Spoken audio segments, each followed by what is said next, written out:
1 জুলাই থেকে 5 আগস্ট পর্যন্ত ছাত্র জনতার আন্দোলনে অংশ নেয়া এখানে যারা আছে যাদের বিরুদ্ধে হয়রানি মামলা সমস্ত মামলা প্রত্যাহার করা হবে।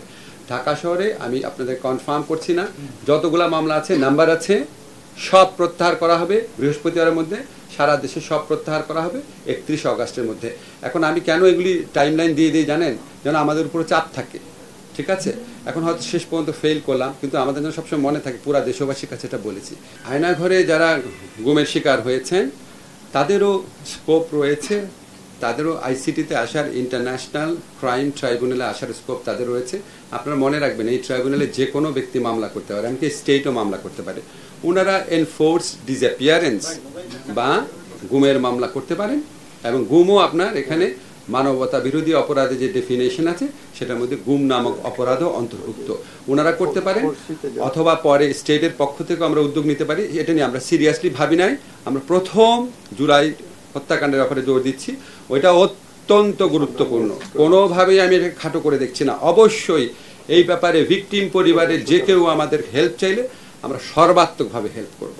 ইন্টেনশন ওয়াইজ যদি বলেন, প্রিন্সিপাল ওয়াইজ যদি বলেন, অবশ্যই আমাদের ইন্টেনশন আছে, আমাদের প্রিন্সিপাল রয়েছে, যে কোনো অপরাধের বিচার করব। আমার দেশের সম্পদ, আমার দেশের ব্যাংক লুটপাট করে নিয়ে যাবে, এটা তো আমার আপনার টাকা, এটা তো আপনার সাবেক সরকারের মন্ত্রীদের টাকা না, জনগণের টাকা যারা নিয়ে গেছে তাদের অর্থ ফেরত আনার ব্যবস্থা করা, তাদের বিচারের সম্মুখীন করার জন্য যতটুকু করা দরকার অবশ্যই আমরা করব। আমাদের প্রিন্সিপালটা মনে রেখে, নীতিটা মনে রেখে, যে কারো বিরুদ্ধে, এটা বেগম খালেদা জিয়া নাকি অন্য কেউ, এটা আমাদের দেখার বিষয় না, যে কারো বিরুদ্ধে মিথ্যা ষড়যন্ত্রমূলক মামলা হয়েছে সেখানে আমাদের প্রতিকার দেওয়ার যা যা স্কোপ আছে আমরা করব।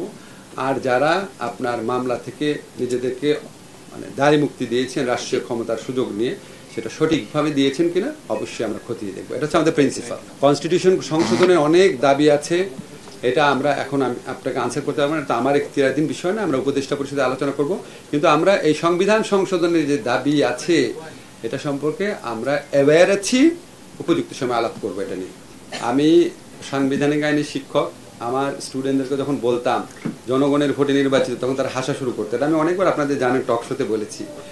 একটা জাতির, পুরা জাতির ভোটাধিকারকে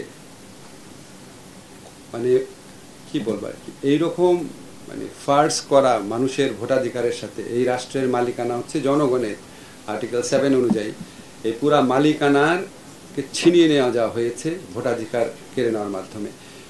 আমরা এটা নিয়ে অত্যন্ত আন্তরিকতার সাথে সর্বোচ্চ মেধা প্রয়োগ করে, আমাদের যতটুকু মেধা আছে অবশ্যই আমরা চেষ্টা করব।